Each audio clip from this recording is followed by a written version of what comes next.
کی طرف ہے تو ہماری نماز 20% قبول ہوگی. اگر ہماری توجہ اللہ کی طرف 90% ہے تو ہماری نماز 90% قبول ہوگی. اگر ہماری توجہ اللہ کی طرف 100% ہے تو ہماری عبادت 100%، ہماری نماز 100% قبولیت کے معیار تک پہنچ جائے.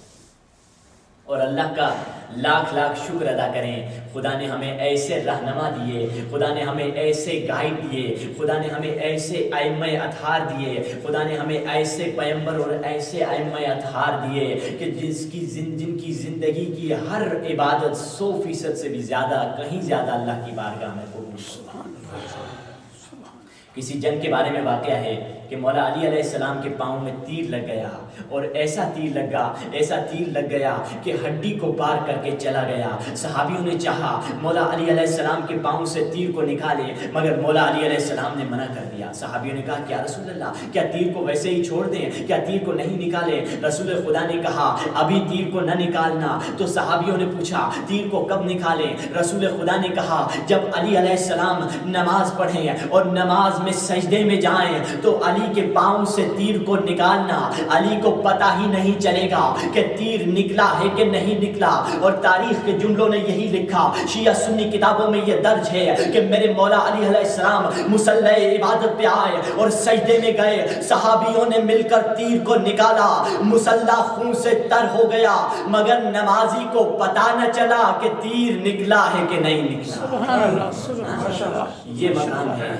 ہم علی والے ہیں تو ہم اتنی تو ویسی نماز نہیں پڑھ سکتے جیسے علی نے پڑھی ہے، ویسی کوئی نہیں پڑھ سکتا. کم از کم ہمارا خیال تو اللہ کی بارگاہ میں ہو. یہ ہے مولا علی علیہ السلام کا مقام کہ نماز میں تیر نکل جاتا ہے، علی کو خبر نہیں ہوتی، مصلی خون سے تر ہو جاتا ہے، علی کو پتہ نہیں چلتا کہ تیر نکلا ہے کہ نہیں نکلا. صلوات پڑھ دے بر محمد.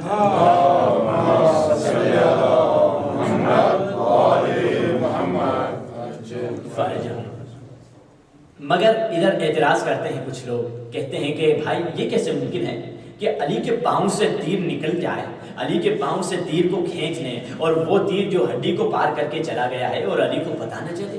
یہ کیسے ممکن ہے؟ یہ تو ممکن نہیں، یہ تو انسان کی نیچر کے خلاف ہے. یہ کیسی آپ بات کر رہے ہیں؟ عزیزوں میں آپ کو اگر دلیل دے دوں، کیا وہ دلیل کو مان لیں گے؟ وہ بھی کون سی دلیل؟ قرآن کی دلیل. جب تک ہمارے پاس قرآن موجود ہے تو کوئی گمراہ کرنے والا ہمیں گمراہ نہیں کر سکتا. آئیے قرآن سے دلیل ڈھونڈیں. قرآن میں ایک سورہ ہے جس کا نام ہے سورہ یوسف، اور سورہ یوسف میں حضرت یوسف کا واقعہ بیان ہوا ہے. حضرت یوسف کا واقعہ کچھ بہت طویل ہے، مگر اس کا ایک حصہ میں بیان کرتا ہوں کہ حضرت یوسف پہ زلیخا عاشق ہو گئی. زلیخا جب عاشق ہوئی حضرت یوسف پہ تو مصر کی عورتیں کہنے لگیں اے زلیخا تم کیسی عجیب خاتون ہو، جس غلام کو تم نے 2 ٹکے میں کچھ پیسوں میں لیا تھا اسی پہ عاشق ہو گئی ہو. زلیخا نے کہا مجھے تانے نہ دو، پہلے میرے گھر میں آؤ، میں تمہارے سامنے تمہارے سامنے سے یوسف کو گزاروں گی اور تمہارے ہاتھ میں ایک سیب اور چھری دے دوں گی، اور تم یوسف کو بھی دیکھنا اور سیب اور چھری کو بھی کاٹنا، سیب کو چھری سے کاٹنا. خواتین نے کہا یہ کیسی مشکل کی بات ہے، 1000 سیب ہم کاٹ لیں گے، 100 سیب تمہارے لیے کاٹ کے دے دیں گے، یہ کیسی مشکل بات ہے. دوسرے دن خواتین آ گئی، بڑی میزبانی ہو گئی، مصر کی عورتیں بھی آ گئیں، سب کے ہاتھ میں ایک ایک چھری اور ایک ایک سیب آ گیا، سب کے ہاتھ میں سیب آ گیا. اب ادھر سے زلیخا نے اشارہ کیا، ادھر سے اللہ کے نبی آ گئے، اور ادھر سے زلیخا نے کہا سیب کو کاٹیں. مصر کی عورتوں نے چھریاں چلائیں، مگر انہیں پتہ نہ چلا کہ سیب کٹ رہے ہیں یا انگلیاں کٹ رہی ہیں. سبحان اللہ سبحان اللہ. مگر سیب کٹ رہے ہیں یا انگلیاں کٹ رہی ہیں. بتانے کا مقصد یہ تھا کہ یہاں دیکھنے والے کون ہیں؟ یہاں دیکھنے والی مصر کی کافرہ عورتیں ہیں، اور کسے دیکھ رہی ہیں؟ یوسف کے حسن کو دیکھ رہی ہیں. دیکھنے والا کون ہے؟ دیکھنے والی مصر کی کافرہ عورتیں ہیں، اور کسے دیکھ رہی ہیں؟ یوسف کے حسن کو دیکھ رہی ہیں. یہاں زمین اور آسمان کا فرق ہے. یہاں دیکھنے والے کون ہیں؟ دیکھنے والے علی مرتضی ہیں، اور دیکھ کسے رہے ہیں؟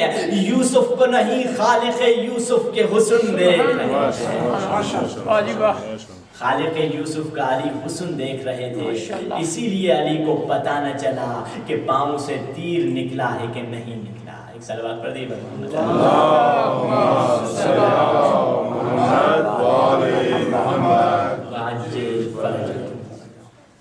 تو اب آئیے ہم مولا علی سے پوچھیں، یا علی آپ اس درجے پر ہیں، ہم اس نماز کے کم ترین درجے پر ہیں، جس میں نہ ہماری توجہ ایک جگہ ہے، نہ ہمارا خیال ایک جگہ کنسنٹریٹ کر پاتا ہے۔ یا علی تو ہم کیا کریں؟ درے مشکل کشا پہ چلیں، علی حلال مشکلات سے پوچھیں۔ یا علی آپ نماز کو اس درجے پر ہیں، کم از کم ہم جیسے گنہگاروں کو تو کچھ رستے بتلا دیجئے کہ کیسے اچھی نماز پڑھیں۔ علی علیہ السلام سے اگر پوچھا تو مولا علی نے کچھ طریقے بتائے، کیسے ہم اپنے خیال کو اللہ کی طرف متوجہ رکھیں، کیسے ہم قبولیت کے درجے پہ پہنچیں۔ مولا نے کیا کہا؟ مولا نے کہا اگر کوئی چاہتا ہے اپنے خیال کو کنٹرول میں رکھے، ذہن میں یہ رکھے نماز پڑھے کہ یا خدا تمہیں دیکھ رہا ہے یا تم خدا کو دیکھ رہے ہو۔ یہ وہ مقام ہے کہ انسان اگر اس میں پہنچ جائے حقیقی معنوں میں، ایسے نہیں ہے حقیقی معنوں میں کہ کیا شاید یقیناً مجھے خدا دیکھ رہا ہے اور میں بھی اپنے تصور میں لے کر آئے کہ میں خدا کو دیکھ رہا ہوں۔ اور دوسری چیز مولا نے بتائی، مولا نے کہا جب تم نماز پڑھ رہے ہو، اگر تم چاہتے ہو تمہاری توجہ اللہ کی جانب رہے تو نماز کا جب تم نماز پڑھ رہے ہو، الحمد پڑھ رہے ہو، اس کا ترجمہ کرتے جاؤ۔ یہ نہیں کہ ترجمہ آدمی اردو میں پڑھے یا جس پنجابی یا سرائکی جس زبان میں اس کا ترجمہ پڑھے، نہیں، بلکہ ذہن میں ترجمہ کرتا جائے۔ یعنی جیسے وہ عربی کے الفاظ سورہ حمد پڑھ رہا ہے، اس کا ترجمہ اپنے ذہن میں کرتا جائے تو وہ ذہن خیال ادھر ادھر نہیں جائے۔ اگر ترجمہ نہیں جانتے تو ترجمہ ابھی سیکھ لیں۔ کیا ہم پڑھتے ہیں آج نماز میں؟ بسم اللہ الرحمن الرحیم، مالک تو رحمان بھی ہے، تو رحیم بھی ہے، اور تیرے ہی نام سے میں شروع کر رہا ہوں۔ الحمدللہ رب العالمین، مالک یہ اتنی بڑی کائنات تو نے بنائی ہے، وہ کائنات جس میں چاند بھی ہیں، ستارے بھی ہیں، جس میں سورج بھی ہے، کہکشاں بھی ہیں، جس میں سیارے بھی ہیں، اور اتنی بڑی کائنات میں ایک چھوٹے سے سیارے میں رہتا ہوں جس کا نام زمین ہے۔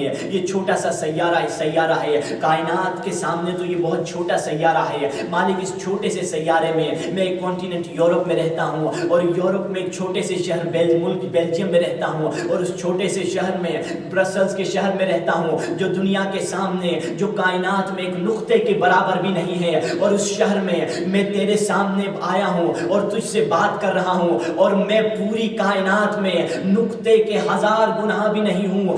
نقطے کو اگر 1000 مرتبہ توڑ دیا جائے تب بھی میرا وجود اس سے بھی چھوٹا ہے۔ مالک میں اتنا ذلیل ہوں، میں اتنا کم ہوں، اور کس سے بات کر رہا ہوں؟ جو عالمین کا رب ہے۔ ماشاءاللہ ماشاءاللہ۔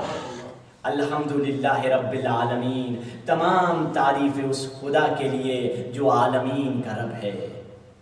پھر کہا الرحمن الرحیم۔ الرحمن الرحیم سے کیا مراد؟ یعنی مالک تو دنیا میں رحمان بھی ہے اور آخرت میں رحیم بھی ہے۔ دنیا میں تو رحم کر رحمان ہے، آخرت میں رحیم ہے۔ مالک یوم الدین، ایاک نعبد و ایاک نستعین۔ مالک ہم تیری ہی عبادت کرتے ہیں اور تجھ ہی سے مدد مانگتے ہیں۔ تو قیامت کے دن کا مالک ہے۔ مالک وہ دن جب قیامت میں سب عارف اور عابد اور زاہد اور بڑے نیک اور متقی سب پسینے میں ڈوب رہے ہوں گے، وہ دن جو ایک دن ہوگا مگر 1000 سالوں کے برابر ہوگا۔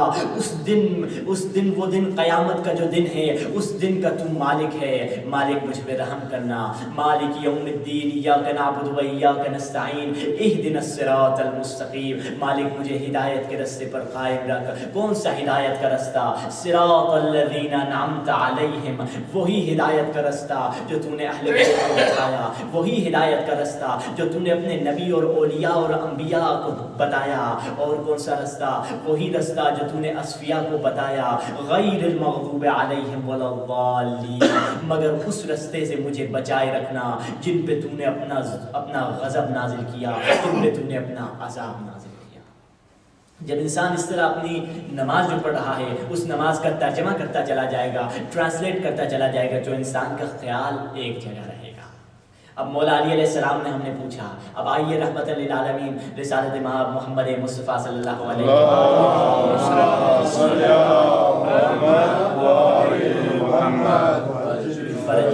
اب آئیے رسول خدا سے پوچھیں، یا رسول اللہ، مولا علی نے بہت اچھا راستہ بتایا، ہم اس پر عمل کریں گے، آپ کیا بتاتے ہیں؟ ہم اپنی نماز کے لیے کیا کریں؟ اپنی نماز میں ذہن کو قابو میں رکھنے